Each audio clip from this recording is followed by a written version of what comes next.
जी अहमद भाई, क्या बात है, आज आप बमे डंडे के। हाँ, आज हम डंडे शरीफ के साथ हैं। आलूचे खा रहे थे, चेरीज खा रहे थे, जी जी। बाग में मौजूद हैं। इधर देखें, हम्म। अंधेरा हो गया है। बहरहाल जी जी। सेब जो है उनका मुआयना किया है। वो उम्मीद है 2 हफ्ते तक रेडी हो जाएंगे, जी जी। पकने स्टार्ट हो जाएंगे। उसके अलावा नाशपातियाँ हैं, वो भी अभी कच्ची हैं। जी जी। तो आलूचे वगैरह खाए आज, आलू बुखारे खाए, चेरीज खाई, और उसके साथ साथ डंडा आपको नज़र आ रहा है। जी जी।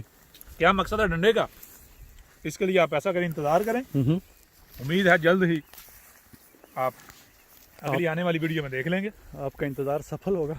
हाँ बिल्कुल। तो मुझे लगता है डंडे शरीफ का इंतज़ार करें। जी जी। आगे नेक्स्ट वीडियो जो है वो आ जाएगी, उसमें आप खुद देख लेंगे पूरी डिटेल के साथ। जी बिल्कुल। बस करें फिर।